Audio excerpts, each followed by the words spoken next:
أعوذ بالله من الشيطان الرجيم بسم الله الرحمن الرحيم ومن جاء بالحسنة فله عشر أمثالها صلاة شریف پڑھیں اللہم صلی علی سیدنا محمد وآلہ وصحبہ اجمعین۔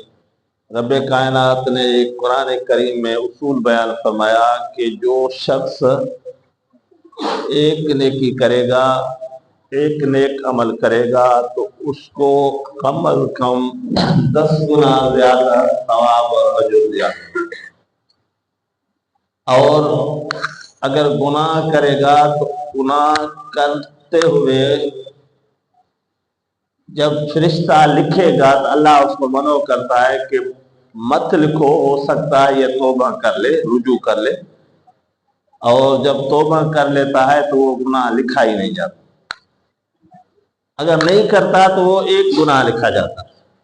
لیکن روزے کے بارے میں اللہ تعالیٰ کے محبوب نے فرمایا الصوم لی وانا اجزی بہ۔ حضور نے فرمایا، قدسی حدیث ہے، اللہ فرماتا ہے کہ روزہ میرے لیے ہے اور اس کی جزا اور بدلہ میں خود دوں گا۔ سبحان اللہ۔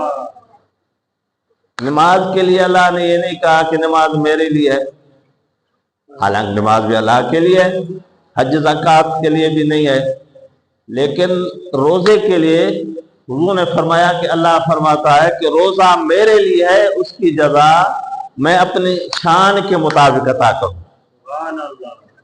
تو یہ وجہ ہے کہ آپ صلی اللہ علیہ وسلم نے فرمایا کہ رمضان المبارک میں نفل اگر ادا کرو تو آپ کو فرض کے برابر ثواب دیا جائے، اگر ایک فرض ادا کر لو تو 70 فرضوں کے برابر ثواب دیا جائے۔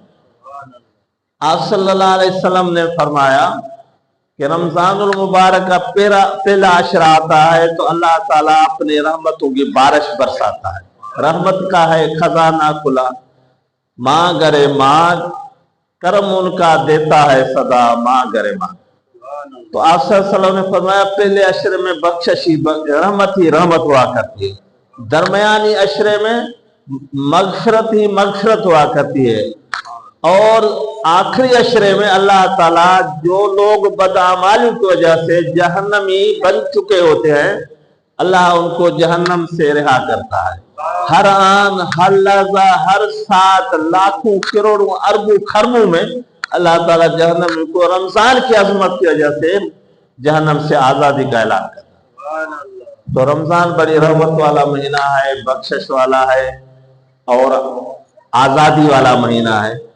تو آپ صلی اللہ علیہ وسلم نے فرمایا کہ بہت سارے ایسے بھی روزے دار ہوں گے جن کو بھوک اور پیاس کے علاوہ کچھ نہیں حاصل ہوگا، روزہ تو رکھیں گے لیکن روزے کے جو آداب ہیں ان کو مد نظر نہیں رکھیں گے، ان کا خیال نہیں کریں گے۔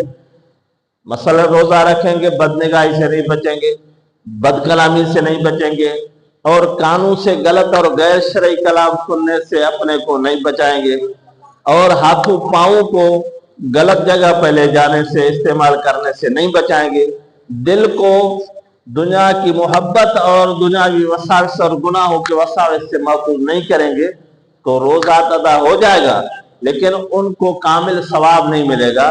روزے کا صلہ یہ ہے کہ روزے دار کی دعا قبول ہے، لیکن اس قبولیت دعا سے وہ محروم ہو جائے گا۔ روزے دار کے لیے آپ صلی اللہ علیہ وسلم نے فرمایا اس کی نیند بھی عبادت ہے۔ روزے دار کے آپ صلی اللہ علیہ وسلم نے فرمایا کہ اس کی خاموشی بھی ذکر ہے، اور روزے دار کی دعا قبول ہے، اور روزے دار کے اوپر اللہ راضی ہو جاتا ہے، اور حضور نے فرمایا الصوم لی وانا اجزا بہ، روزہ میرے لیے ہے اور اس کی جزا میں خود خدا۔ کہا جاتا ہے ملہ المولا فلہ الکل، جس کا رب اس کا سب۔ روزہ رکھنے کی وجہ سے بندے کا خدا خود ہو جاتا ہے، بندہ اللہ کا ہے اور اللہ بندے کا ہو جاتا ہے۔ تو روزے میں مسائل روزہ بھی ضروری ہے۔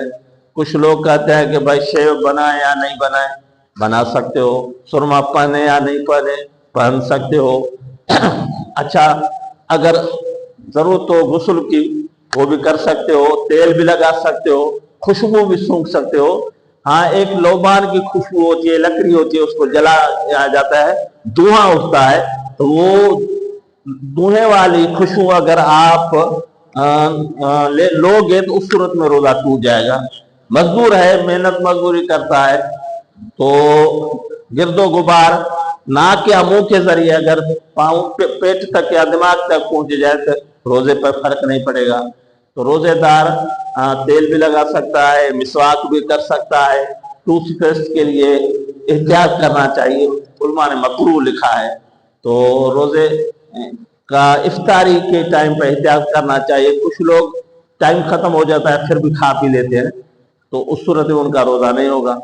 اچھا، اور ساری افطاری ٹائم کے اندر اندر کرنی چاہیے۔ ٹائم سے پہلے اگر افطاری کی، ساری اگر بعد میں کی تو روزہ نہیں ہوگا۔ بدخواہی ہو جاتی ہے احتلام کی حالت میں تو روزہ نہیں ٹوٹتا۔ بھول میں کھا پی لیا، حضور نے فرمایا اس کو اللہ نے کھلایا پلایا، اس کے روزے پہ کوئی اثر نہیں پڑے گا۔ غلطی میں اگر وضو کرتے ہوئے منہ کے ذریعے پانی غلطی میں پیٹ میں چلا گیا یا ناک کے ذریعے دماغ تک چڑھ گیا تو اس صورت میں روزہ ٹوٹے گا، کفارہ نہیں ہے۔ اچھا، رمضان کا فرض ادائی روزہ جان بوجھ کے ارادتاً توڑے گا، اس صورت میں کفارہ بھی ہے، یعنی اس کو وہ روزہ بھی قضا کرنا ہے، 2 مہینے لگاتار سزا کے طور پر روزے رکھ رہے ہیں، درمیان میں وقفہ کرے گا تو پھر سرے سے رکھنے پڑے، اس لیے اس میں احتیاط کرنا چاہیے۔ اللہ نے ہمارے حبیب کو اختیار دیا کہ ایک شخص نے کہا سے میں نے روزے میں ہم بستری بیوی سے کر لی، آپ صلی اللہ علیہ وسلم نے فرمایا غلام آزاد کرو، کہا سے میں خود غریب غلام ہوں، تو آپ صلی اللہ علیہ وسلم نے فرمایا پھر 2 مہینے کو روزے رکھو، کہا کہ حضور میں تو ایک روزہ بھی نہیں رکھ پایا، توڑ دیا، تو آپ صلی اللہ علیہ وسلم نے فرمایا پھر آپ 60 مسکینوں کو 2 وقت کا کھانا دو۔ اس نے کہا حضور میں خود کھانے کے لیے محتاج ہوں، کہاں سے دوں؟ پھر آپ نے سکوت اختیار فرمایا۔ آج کا مفتی ہوتا تو جذباتی ہو جاتا، کہتا تھا پھر میں کیا کروں بھائی، قرآن میں اللہ کا حکم ہے۔ تو ایک شخص حضور کا عقیدت مند کھجور لے آئے اور آپ صلی اللہ علیہ وسلم نے فرمایا کہ جس نے روزہ توڑا وہ کہاں ہے، وہ کھڑا ہو گئے۔ آپ نے فرمایا یہ ان لوگوں میں بانٹ دو تو آپ کا کفارہ ادا ہو جائے گا۔ کہا حضور حقیقت یہ ہے کہ پورے مدینے میں اس کونا سے اس کونا تک، اس سے اس تک کوئی ان کھجوروں کو مجھ سے اور میرے بچوں سے زیادہ کھانے کی قابل نہیں، میں زیادہ کھا ہوں۔ آپ ہنس پڑے، آپ نے فرمایا خود بھی کھاؤ بچوں کو کھلاؤ، آپ کا کفارہ ادا ہو گیا۔ یہ اللہ تعالیٰ نے ہمارے حبیب کو حضور کو اختیار دیا ہے۔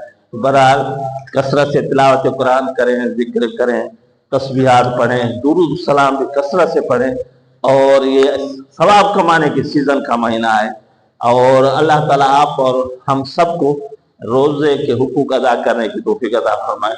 وما علینا الا البلاغ المبین۔